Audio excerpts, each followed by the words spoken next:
પ્રાચીન ભારતના ઇતિહાસમાં એક એવું રહસ્ય છે જે આજના વૈજ્ઞાનિકોને પણ વિચારતા કરી દે છે. ચાલો આજે આ રહસ્યને જરા નજીકથી સમજીએ. આ જે થાંભલો દેખાય છે એ દિલ્હીનો પ્રખ્યાત મહેરૌલીનો લોહ સ્તંભ છે. વિચાર તો કરો, 1600 કરતાં પણ વધારે વર્ષોથી એ ખુલ્લામાં ઊભો છે. કેટલીય સદીઓનો તડકો, વરસાદ અને તોફાન સહન કર્યા પછી પણ એના પર કાટનું એક નાનું ટપકું પણ નથી. આ કોઈ જાદુ નથી હો, આ તો પ્રાચીન ભારતની ધાતુવિદ્યાની એવી કમાલ છે જે આજે પણ એક કોયડો છે. તો સવાલ એ થાય કે આટલી અદ્ભુત ટેકનોલોજી કયા સામ્રાજ્ય પાસે હતી અને એના પાછળ કયો મહાન રાજા હતો? આ જ સવાલ આપણને લઈ જાય છે ગુપ્ત વંશના એક પરાક્રમી શાસક ચંદ્રગુપ્ત બીજાની ગાથા તરફ. ચંદ્રગુપ્ત બીજાને એમના પિતા સમુદ્રગુપ્ત તરફથી વારસામાં એક બહુ મોટું સામ્રાજ્ય તો મળ્યું, પણ સાથે જ મળ્યો એક મોટો પડકાર. ખાલી સામ્રાજ્ય સાચવવું પૂરતું નહોતું, એને હજી વધુ શક્તિશાળી બનાવવાનું હતું. જુઓ, ગુપ્ત સામ્રાજ્ય શક્તિશાળી તો હતું જ, પણ દેશનો જે સૌથી સમૃદ્ધ અને વેપાર માટે મહત્વનો પશ્ચિમી દરિયાકિનારો હતો એ તો એમના દુશ્મનો એટલે કે શક ક્ષત્રપોના હાથમાં હતો. અને આ જ ગુપ્ત સામ્રાજ્ય માટે સૌથી મોટી માથાનો દુખાવો હતો. અને હા, આ શક ક્ષત્રપો કોઈ નવા દુશ્મન નહોતા.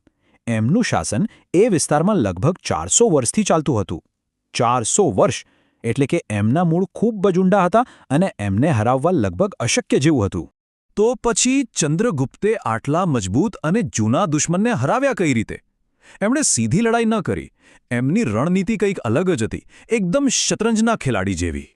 ચંદ્રગુપ્તની વ્યૂહરચનાના 3 ભાગ હતા. સૌથી પહેલા એમણે પોતાની પુત્રી પ્રભાવતી ગુપ્તના લગ્ન દક્ષિણના શક્તિશાળી વાકાટક રાજા સાથે કરાવ્યા. આનાથી એમને એક મજબૂત મિત્ર મળ્યો. હવે થયું શું કે શક-ક્ષત્રપો ચારે બાજુથી ઘેરાઈ ગયા અને એકલા પડી ગયા. અને બસ પછી યોગ્ય સમય જોઈને એમણે નિર્ણાયક હુમલો કર્યો. આને કહેવાય યુદ્ધ અને રાજનીતિનું પરફેક્ટ મિશ્રણ. અને પરિણામ? એક ઐતિહાસિક જીત. ચંદ્રગુપ્ત બીજાએ ગુજરાત પર વિજય મેળવીને 400 વર્ષ જૂના શક ક્ષત્રપ શાસનનો અંત આણ્યો. આ જીતે ભારતના ઇતિહાસનો નકશો જ બદલી નાખ્યો. આ ભવ્ય જીત પછી ચંદ્રગુપ્તે શકારી એટલે કે શકોનો શત્રુ અને વિક્રમાદિત્ય એટલે કે પરાક્રમનો સૂર્ય જેવા શક્તિશાળી બિરુદ ધારણ કર્યા. આ માત્ર નામ નહોતા, આ એમની તાકાત અને જીતનું પ્રતીક હતા. પણ વાર્તા અહીં પૂરી નથી થતી. ખરી મજા તો હવે શરૂ થાય છે. ચાલો હવે એ જોઈએ કે આ એક લશ્કરી જીત કઈ રીતે દેશમાં આર્થિક અને સાંસ્કૃતિક ક્રાંતિ લાવી દીધી. પશ્ચિમ કિનારો જીતતાની સાથે જ ભરૂચ અને ખંભાત જેવા મોટા અને સમૃદ્ધ બંદરો ગુપ્ત સામ્રાજ્યના નિયંત્રણમાં આવી ગયા. આનાથી આંતરરાષ્ટ્રીય વેપારના દરવાજા ખુલી ગયા અને સામ્રાજ્યમાં પૈસાનો જાણે વરસાદ થવા લાગ્યો. અને આ જ સૌથી મહત્વનો મુદ્દો છે. આ જે અપાર સંપત્તિ આવી તેનો ઉપયોગ કળા, વિજ્ઞાન અને સાહિત્યને પ્રોત્સાહન આપવા માટે થયો.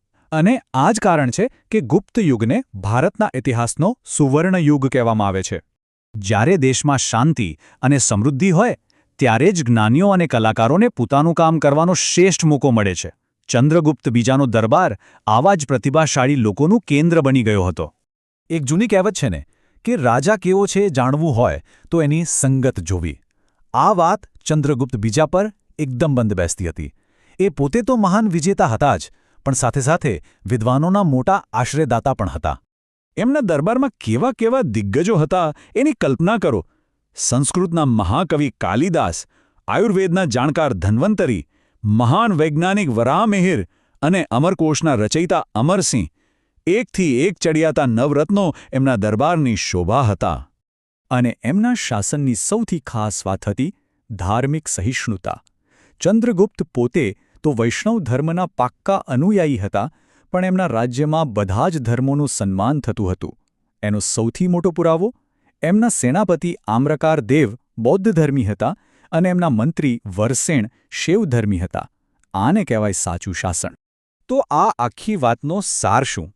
ચંદ્રગુપ્ત વિક્રમાદિત્યનો ઇતિહાસ પર શું પ્રભાવ પડ્યો? ચાલો એમના કાયમી વારસા પર એક અંતિમ નજર કરીએ. એમની સફર શરૂ થઈ રાજગાદીથી. પછી એમણે હોશિયારીથી મિત્રો બનાવ્યા, મોટા દુશ્મનોને હરાવ્યા અને એક એવા સુવર્ણ યુગનું નિર્માણ કર્યું જે ઇતિહાસમાં અમર થઈ ગયું. અને લગભગ ઈસવીસન 414માં આ મહાન શાસનનો અંત આવ્યો.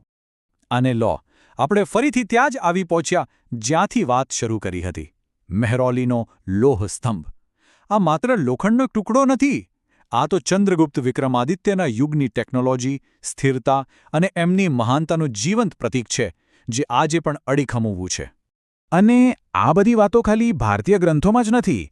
એ જ સમયમાં ભારત આવેલા ચીની યાત્રી ફાહિયાને પણ પોતાના પુસ્તકમાં લખ્યું છે કે ગુપ્ત સામ્રાજ્યમાં લોકો ખૂબ જ સુખી અને સમૃદ્ધ હતા અને શાસન એકદમ ઉત્તમ હતું. આનાથી મોટો પુરાવો બીજો કયો હોય?